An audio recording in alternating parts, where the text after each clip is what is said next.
Love and marriage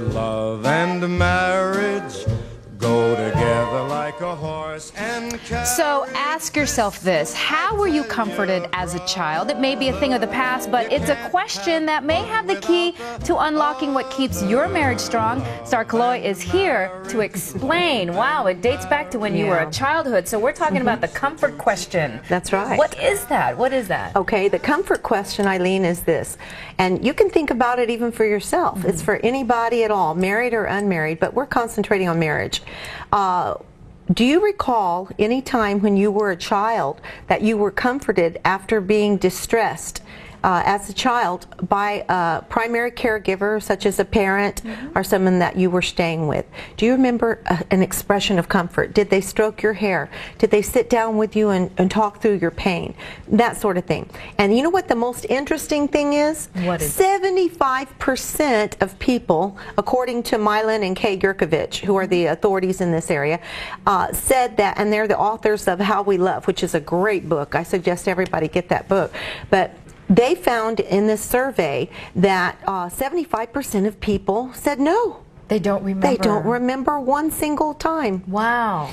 So that changes everything in a marriage when you find out history of your loved one, you know, your spouse, and you ask that of yourself, because there's a lot of factors that, you know, figure into all this. Wow, wow, that is really interesting, because if you can't remember, then how do you make that marriage strong? How do you make those relationships last?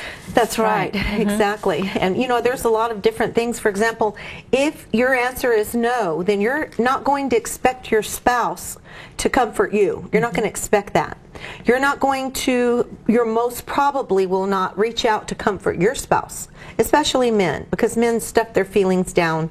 They're taught from an early age, you don't cry, you're not a crybaby, and you push those emotions down. Feelings are cowardly. You're not supposed to feel, you're not supposed to show your feelings. And what that does, if you're doing that to your sons, oh my gosh, you cannot imagine. You're teaching your sons to not pay attention to their wives when they grow up. Right, you don't want to pass it down. You don't want to pass that down. Yeah, you're sowing seed all the time. Yeah, but women are generally emotional, but then, I mean, this affects everybody. Absolutely, absolutely. And what it does with women, it causes women, you know, the little girl in them, it causes them to restrict their emotions, push their own emotions down, and they think that it's wrong to cry, and they think, and then they seek out a male who believes it's wrong to cry also. And so then there's tremendous problem during communication skills in the marriage. So let's go ahead and talk about the 3 critical ingredients of comfort. Let's start off with this one, touch. Many parents stop touching their kids as they get older, meaning hugging, stroking the hair, like you touching mentioned. the face, getting on eye level with your teenager and even your pre-adolescent. What you want to do is sit down, and if they say, no, I don't want to go there, I don't want to go to grandma's house, rather than saying, hey, you're going to grandma's house, whether you like it or not. Now get in the car. Rather than doing that, you sit down with him. Honey, I really want to understand this feeling that you have. Why is it that you feel this way, do you think? Why do you feel sad about this? What's it making you feel right now? And if you do that, well, then you're going to show comfort. He may be feeling, gosh, I can't stand to see grandma in that shape.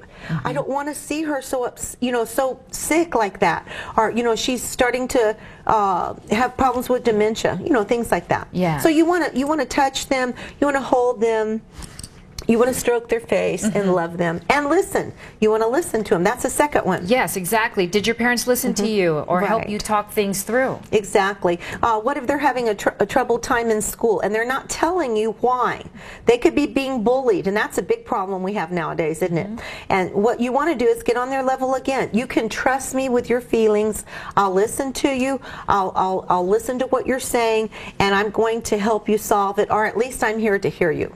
Okay, lastly, relief. Did your parents instill faith in authority by showing you that someone bigger and stronger is out there? I'm going to help protect you. I'm your protector. I'm not going to throw you to the wolves. And if your father and I get into a fuss or fight, I'm not throwing you out the door. We're going to work through this, and I'm here for you. Wow, so that has an effect also on your relationships. That's right. Okay, so once again, there are some comforting questions you need to ask yourself. Yes, that's right. Once you get into a relationship with your special someone. Marriage 101 classes are always available. You can always join anytime. They are ongoing. You can register now. Give them a call at 210-521-8668 or log on to this website. It's marriage101.net. And don't forget, they're on the radio, starring Bob Killoy. If you don't see him here, you're going to hear him on the radio, KKYX, 680 AM. And it's on every Saturday morning from 9 to 10 a.m. They'll talk about Caregiving 101 at 10 in the morning. Stay tuned for this one, Marriage 101. Right, there you go. It's a hot topic.